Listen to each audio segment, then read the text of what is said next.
All right, hello everybody. Welcome to episode 2 of Face in the Pew. Today we want to. What are we going to discuss today, Thaden?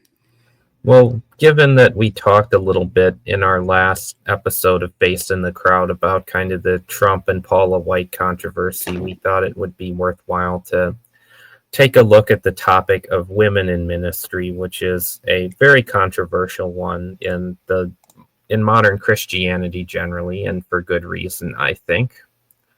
So, yeah, we're going to talk a little about that. First of all, kind of a disclaimer: we're not claiming to teach this authoritatively or anything. This is ultimately just Tyler and I's opinion on this topic, although I have studied it, so this isn't just me doing random rambling, but at the same time, I'm not the Bible, obviously, so take everything we say with a little bit of a grain of salt. Mm-hmm. And even though this is my channel, I'm letting Thaden take the lead here just because this is his major, more so than mine in college, so he's going to be a lot more knowledgeable about a lot of this stuff than I am, though I'll be here to add to the conversation as well. But yeah.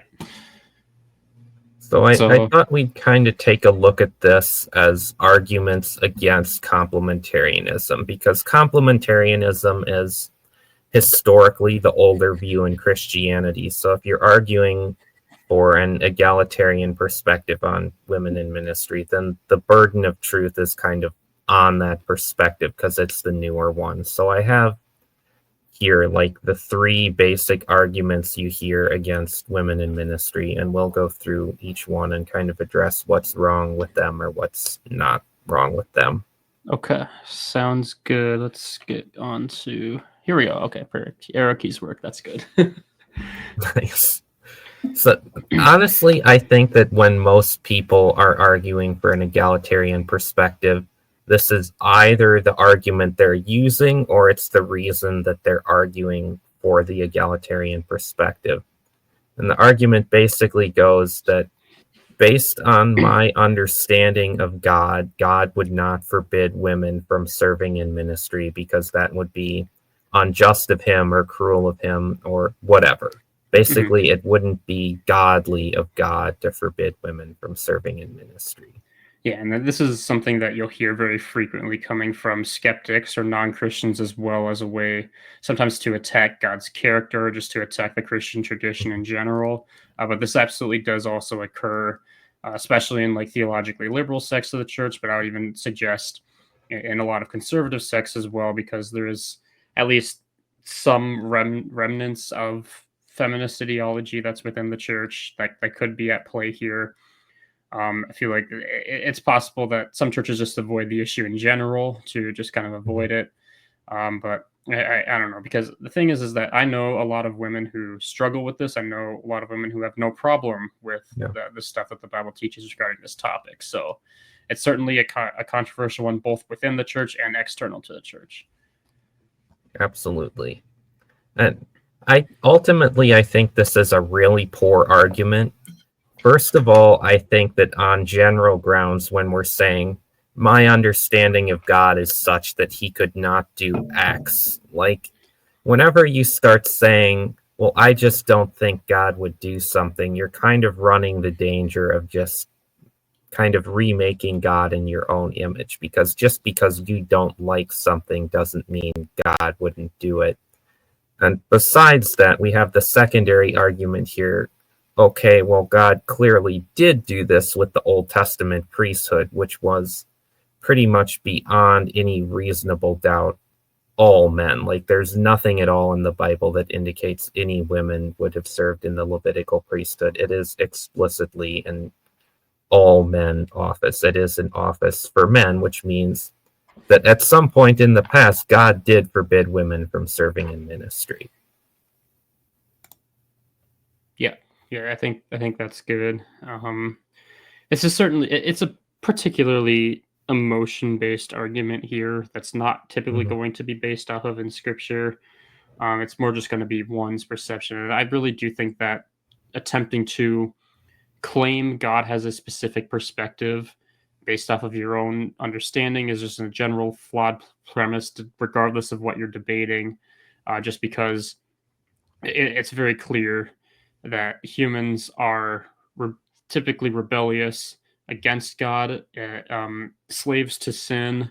So, of course, God, as the creator, gets to determine what that morality is, and our perception of that morality, or our going out and performing of our morality, is not always going to line up, and very frequently it won't.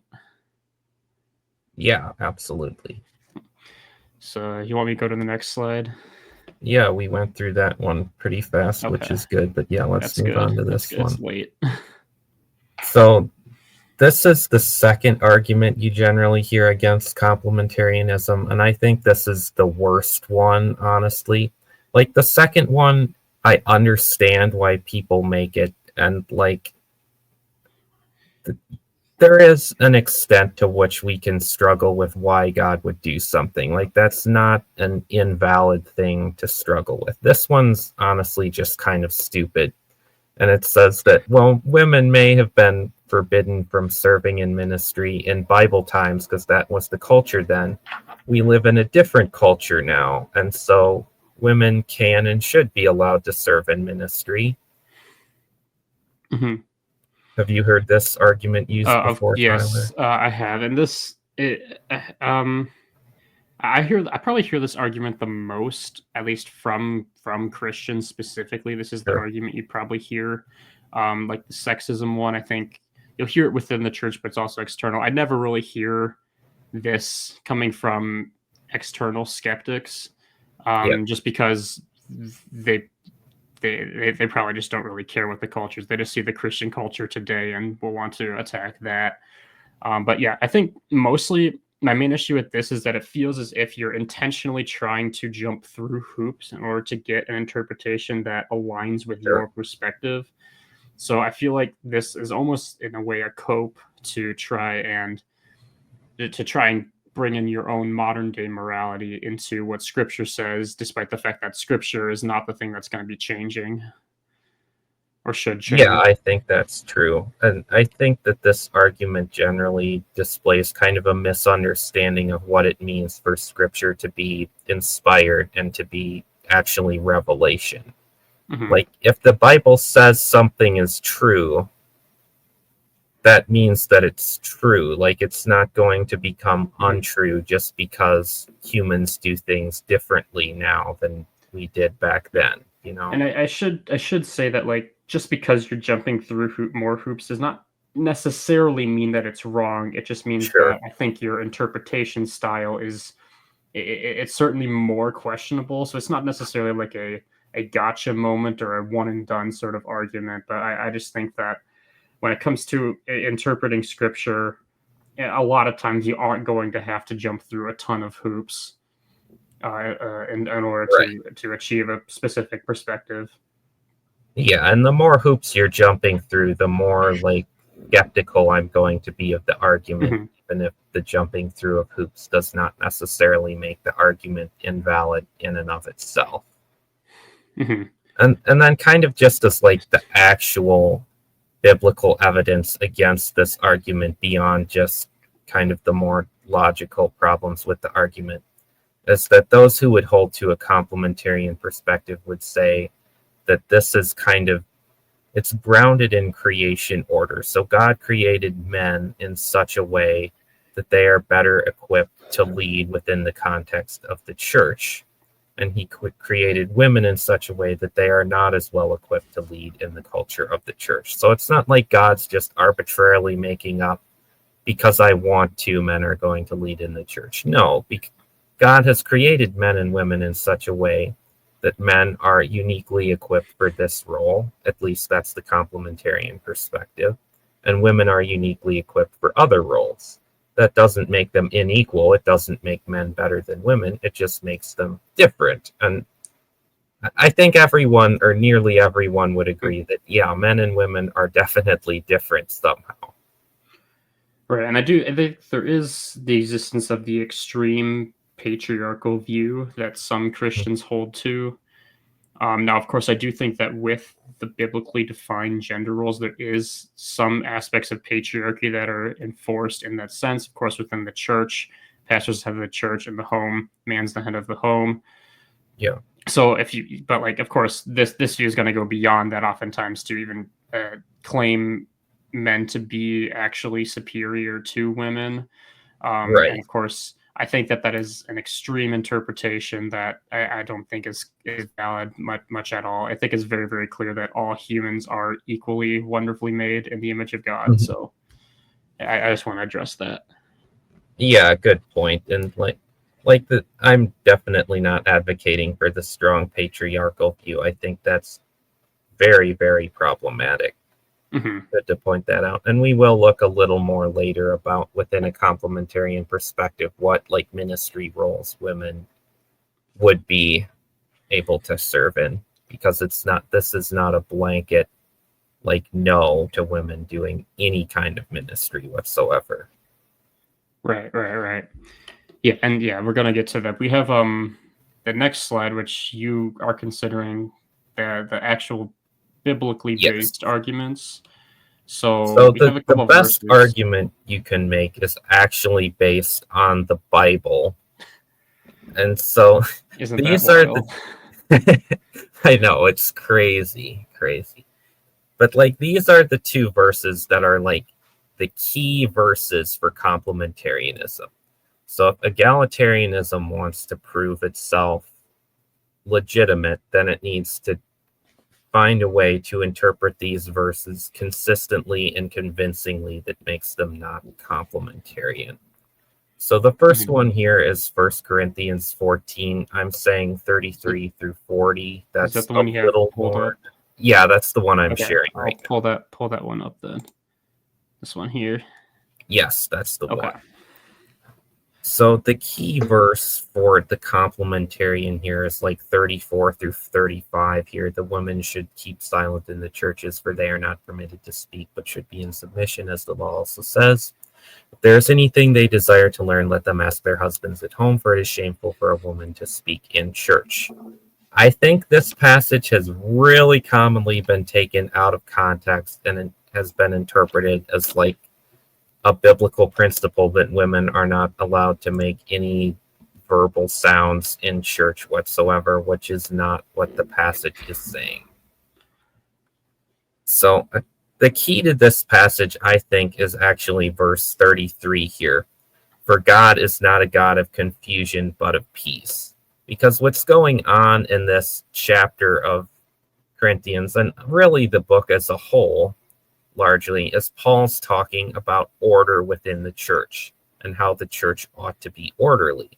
And so what Paul's doing here is he's grounding this principle of orderliness in the church in the character of God. God is a God of peace and not confusion. He is an orderly being.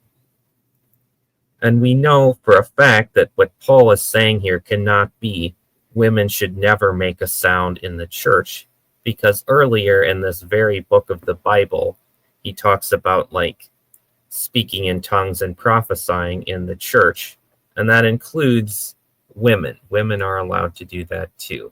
And like this title here, what this is not a part of the actual biblical writing, but orderly worship really sums up what's going on in this chapter. Mm-hmm.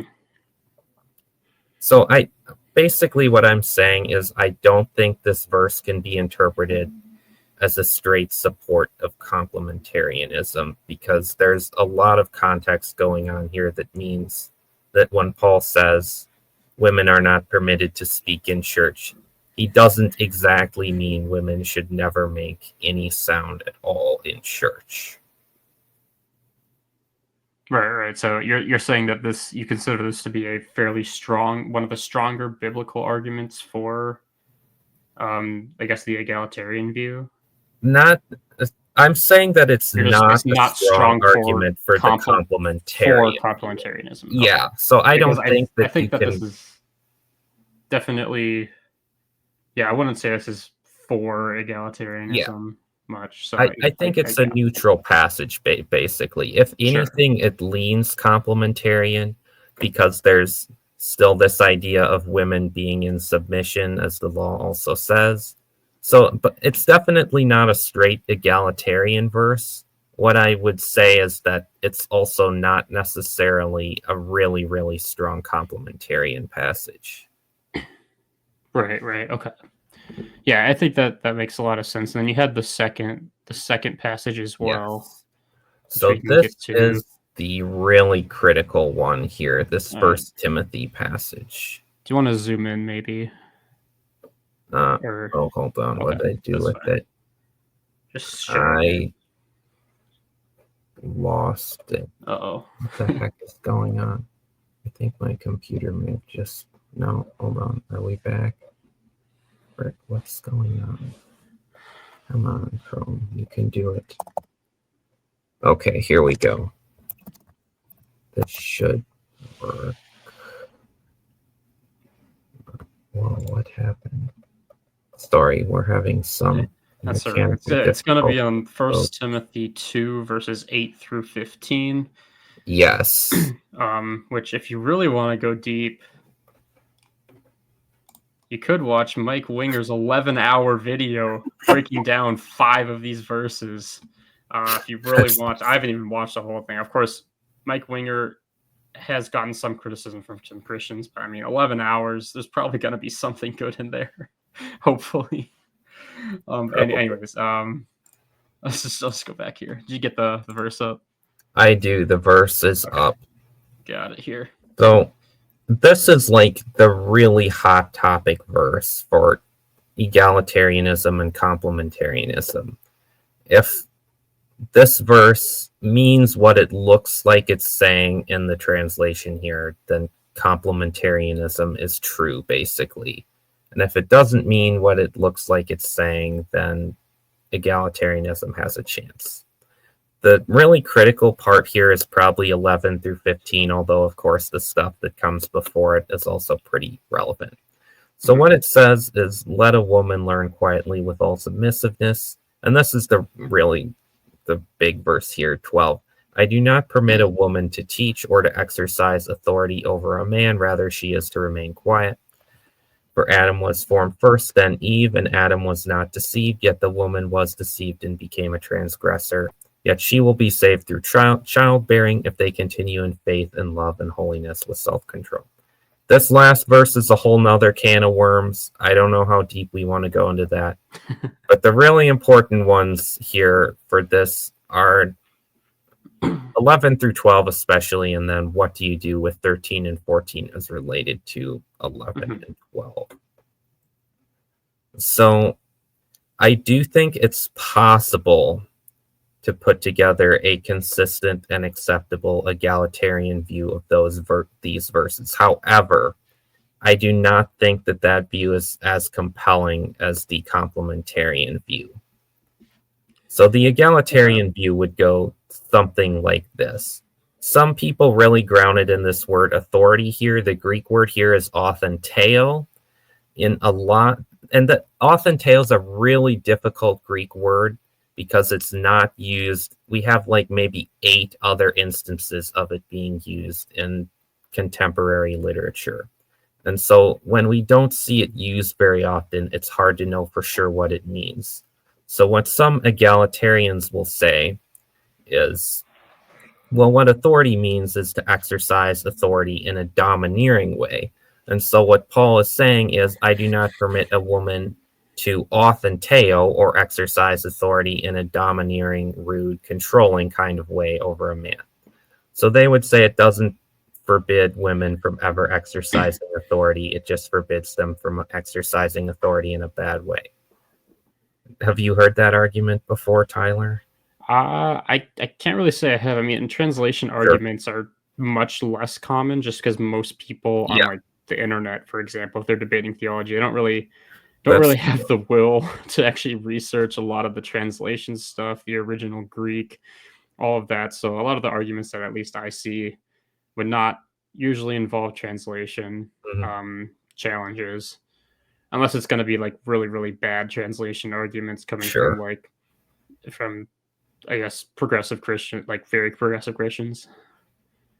Yeah, I guess It, maybe the translation argument's a little bit high level. Ultimately, I mhm, don't think this is a very good argument. It's hard to say that based on just this one word that Paul is saying women can exercise authority. And there's like I think the egalitarian perspective on how this word is used is a little bit deceiving because I believe there is one instance where the word authenteo is used in a positive light. Like some mhm. Roman guy is saying, I authentaoed something else, and it was a good thing that I did that too. So it's not necessarily clear that the Greek word authenteo means bad authority all the time. Hmm.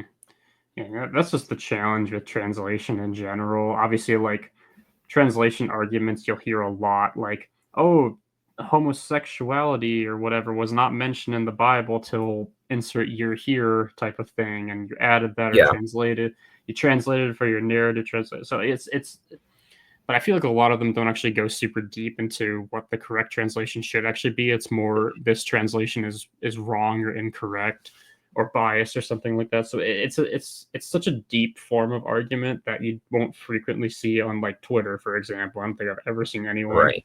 argue something like that unless they're like a actual theologian trying to teach something in the sea of Twitter. But Right. so Well, we're only one third of the way through translation arguments, though. There's two more that kind of need okay, to be addressed here. all right, And sounds then we good. You can can go, if continue. we really want to get into the weeds, we can talk about the translation of verse 15, but that's kind of crazy. So the second We're at 20 argument minutes already, goes, so I know, I'll try to do this relatively quickly. I'm not as well versed in the second argument, but it basically has to do with whether teaching and exercising authority are the same thing or not. So I guess the argument here would be to teach and to exercise authority are the same. It's the same clause. Paul is forbidding the same thing in these two statements, and the thing he is forbidding is tied up in the word authenteo. So what he's saying is women can't teach or exercise authority in a domineering or bad way. Therefore, it is acceptable for women to teach or exercise authority in a not domineering or bad way. Again, that's so tied to authenteo, I don't think it really works. And also, my understanding of the Greek, and I'm not a Greek scholar by any means, is that you can't make these two clauses into the same thing. Teach and exercise authority are separate things. That's, I think, the one that maybe could work comes with looking at this verb here. I do not permit. The tense of the verb being used here is the same tense of verb Paul says when he says things like, in my opinion, X. For example, at one point, I believe it's in 1 Corinthians, Paul says, essentially, if you ask me, it's better to remain single than to be married. What Paul is not saying is, I command you all to never get married. What he's saying is, I just think it's generally better to be single than to be married. And so the argument would be that since Paul is using the same verb tense here, what he's saying is that in this specific cultural context of which he was writing to Timothy, women should not serve in ministry. And what people will do then is they'll point to the temple of Artemis that was at Ephesus at the time, where women generally exercised authority in like a really unhealthy way, kind of the authenteo way, although this argument isn't really tied to the authenteo thing. So what people will say is that because of the cultural context Timothy was in, and this book is written to Timothy, Paul's friend here, Paul is forbidding women in the city of Ephesus from serving in ministry. That is not a universal command forbidding women from serving in ministry. It only applies to the city of Ephesus. That's the most convincing egalitarian argument I've heard. Do you have okay. thoughts on that, Tyler? I guess I definitely see how that is could be considered a fairly strong one. Again, like it's translation, which is such a difficult thing to really do. Yeah, Especially like because like I mean, you don't always have enough sources to like verify a word means a certain thing, and on top of that, like Right. even the English language changes like every year, stuff like that. So it can sometimes get a little bit difficult even from that, and it's certainly challenging. But yeah, I kind of agree that like at least like at face value, these verses seem to support the complementarian view Mhm. opposed to the egalitarian one. And again, like with the translation stuff, even that could be considered jumping through hoops in some circumstances. Of course, though, that's assuming that the translation is sound to begin with, so it doesn't quite Right. apply in that context as well. But um, yeah, yeah, Yeah, that's fair. And translation arguments are tricky. Here's why I think that for me personally, and in general, I don't think this argument is convincing. It's because of verses 13 and 14. hmm So oh he yeah, yeah, then goes on to talk about Adam and Eve. For Adam was formed first, then Eve. So he's grounding this in creation order. We talked a little bit about creation order a minute ago when we looked at kind of the cultural argument. So what he's justifying this previous statement. He's saying because of X, therefore verse 12. And the reason that he's justifying it is because of the order of creation. Adam was formed before Eve, and he goes on to refer to the fall. Adam was not deceived, but the woman was deceived and became a transgressor. Is he saying that Eve was the only one who sinned at the fall? No, definitely not. Adam also sinned as well. But the way in which Adam sinned was different from Eve. Adam knew what was going on and he chose to eat the apple anyway. Eve was deceived and ate the apple. It wasn't probably an apple, but whatever. But she chose to eat the fruit because she was deceived. Adam wasn't deceived, he ate it anyway. Eve was deceived, she ate it. Some people would argue that this is kind of lending credence to the view that, oh, Ephesus, women at that city would have been deceived because of the way ministry or pagan ministry specifically worked. I'm not really convinced by that, especially because of verse 13. Adam was formed first, then Eve. I just don't see why he would be appealing, St. Paul would be appealing to the creation order if all that he's doing here is giving a culturally specific commandment. That does not make sense to me. right. Yeah, and I guess yeah, pointing out those verses does seem to definitely support the complementarian viewpoint Mhm. more, and that's of course like the importance of gathering the full context surrounding a verse, not just Yeah, cherry picking it out of context, which is done far too frequently. So I think that your analysis seems pretty good to me, though obviously I'm a lot less practiced. So sure. um, Context is a good point, though. And again, if we look at what's coming on before here, we're again kind of talking about order within the church and the acceptable order of worship.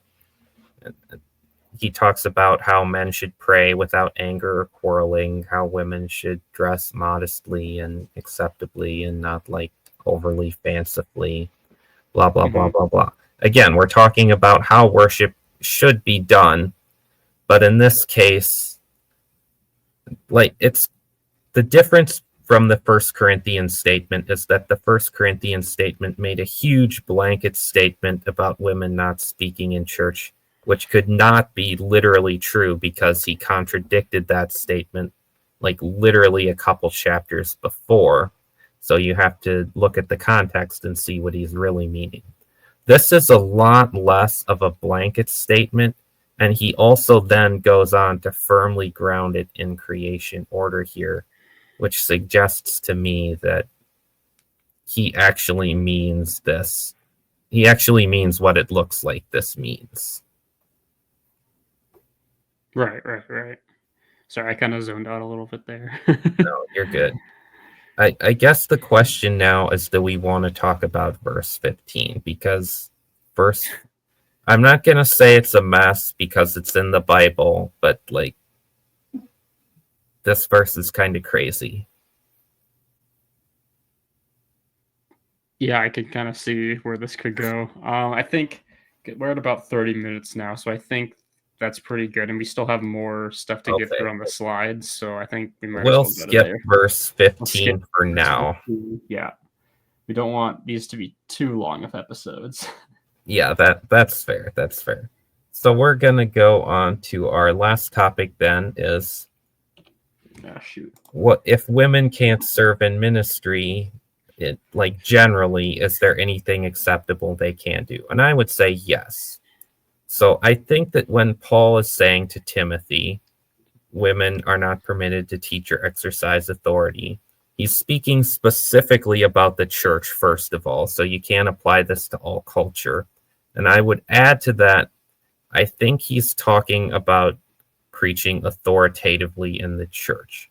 So that would mean that a woman should not, for example, be giving the sermon on Sunday, because that's kind of like authoritative preaching in a ecclesiological context. It's leading the church, which seems to me to be what Paul is forbidding in that passage. But I think that's the only thing he's forbidding in that passage, which leaves open a lot of stuff, like evangelism, missions, children and youth ministry, women's ministry, and teaching the Bible in other contexts. I don't know how deeply we need to go into I think evangelism, missions, and women's ministry are kind of the obvious ones. Obviously, women can share the gospel. Obviously, if you're having like a women's small group or something, you want a woman to be leading it. The other two, I don't think this last one should be controversial. What I mean when I say teaching the Bible in other contexts is primarily teaching the Bible in like a college context. For example, my academic advisor right now is a woman who teaches the Bible. I don't think there's anything wrong with that. I mean, because she's not like preaching on it. She's not saying this is how we ought to interpret the Bible and this is what it means for our lives in the context of the church. She's approaching it from a scholarly perspective. However, there are some people, John Piper being the most prominent one, who would say women should not teach the Bible in the university context. Yeah, I get some of the I agree with your take on all of these. I think it's definitely like we shouldn't paint too broad of a brush with what Paul is saying. Yeah. I do recognize that there's obviously going to be controversies with this, depending on how extreme some people are when it comes to women's role within the church, or what it actually means, what specific words mean. I feel like sometimes it might just be simple semantic misunderstandings for a lot of it, which makes it a little bit difficult. But yeah, I think generally speaking, most of these things shouldn't be too controversial, or at least there's going to be a lot more people who are okay with this as opposed to like a woman leading a church. Yeah, that's true. I guess the middle one, and specifically youth ministry, is where it gets a little bit tricky. Yeah, I know. Mention when we were making these slides, I mentioned that youth ministry is kind of in the middle there. Like, I could kind of go either way with that one. Yeah, I will say, most of the youth, like the lead youth pastors that I had, my church frequently switched youth pastors. But the ones that were guys were the ones that I had the best relationship with, and I thought were the best. But of course, that might just be a general bias because I am, in fact, a guy. So it's hard to say how much of that is worth anything. But it's kind of interesting because, like, at what age is someone is that considered still preaching to the church or whatever? And right. That'd be a little bit difficult. But I do think that there is an argument that it's pretty much the same thing as children's church, and then there's not going to be an issue there. Yeah. This is kind of a sticky one because, like, where do we draw the line about authoritative preaching? If you look at 1 Timothy 2:12 specifically, it says, teach or exercise authority over a man. Where do we draw the line between youth and man or whatever? Like, it's kind of a gray area, honestly. And sure, going by my instinct is that it's okay for women to serve in youth ministry if they feel called to that. But I think this is honestly, I think this whole topic is an area where you can disagree reasonably, and Right. especially in this youth ministry thing. Right. Yeah, for sure. For sure. And yeah, think that, like, obviously, like, I guess one challenge to that is that, like, there isn't really examples of, like, youth ministry in the Bible. So is Sure. there really a way to separate that from, what do you want to call it? Adult ministry? So I guess, like, that Right. could be something. But yeah, I do think that like it's clearly different than being the head of a church and leading a church to be in one of these positions. So I think that it's pretty fair to apply that it'd be okay for a woman to be the leader of one of these for, like, kids or teenagers. Yeah, for sure. Yes. Is there I think, anything you want to add, or? I mean, I could talk about this for a long time for the sake of not staying up past 1 a.m. No, there's nothing else I want to add. Right. Do you want to tie I, this back to Paula White? Let me tie it back to Paula White and then let me do like kind of a self-advertisement here. So with the Paula White thing, we kind of talked about how in our Face in the Crowd show, we talked about how Trump managed to make absolutely everyone mad with Paula White. And I Right. think some of the people he annoyed were the complementarian people, because in their view, a woman probably should not be serving as a pastor. And here Trump is appointing this woman who is serving as a pastor as the White House faith advisor or whatever she is. And that's kind of problematic if you hold to a complementarian perspective, as I generally do. hmm And of course, like, I mentioned in the show as well that, like, is this really a pastoral sort of role? There could be some nuance there, but I Sure. think generally, first of all, the issues with Paula White go far beyond her gender, I would say. Hmm. um, like, even complementarians are going to say, yeah, there's bigger problems here with some of her theology and some of her teachings, but it's certainly interesting. It's easily Trump's most frowned upon move thus far in his presidency, and obviously we have our other show to talk a lot about the political side of things. But Yeah. I figured this was kind of what prompted us to choose this topic today, so we figured we'd at least talk about it. Hmm. And then I will say that if you do want to learn more specifically about the egalitarian perspective, about a year ago, I made a series of videos on my YouTube channel, Theology with Dayton.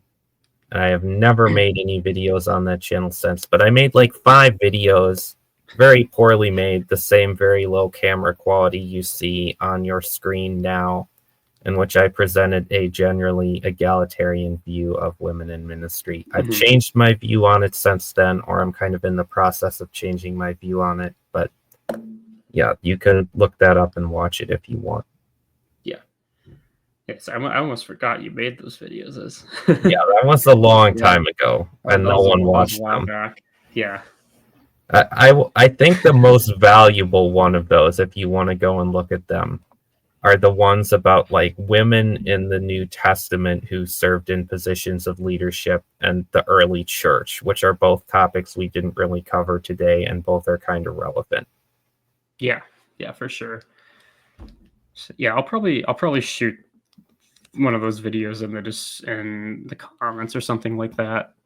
Okay, Um, that's good. just to have that, because yeah, for sure. I remember you making them now. I can't remember if I watched them or not. I might have watched one of them. I think I But like made you subscribe to the channel, basically. I I think you don't know. did. I think I don't know. I might have unsubscribed since then. I'm gonna be honest. I would not be insulted So, if like, you I had. try. I unsubscribe to a lot of people. I'm just like, I didn't watch a Mhm. video from this person in 2 years. Why am I still subscribed? I clean out my subscriptions every now and then too. Looks like I'm gonna have to do it again. Holy crap! Some of these are just like, what is going on here? I probably watched like one video from this person. Anyways, anyways, yeah. So thank you all for tuning in. If you made it this far, Yeah, thank you. this is obviously a very talking heated topic, time. but that's kind of what this show is for: is to discuss the heated topics and Yep. not to shy away from them. Yeah. So hope you enjoyed. We'll see you in the next one in, I guess, 2 weeks. We're doing this every 2 weeks. Thanks, guys.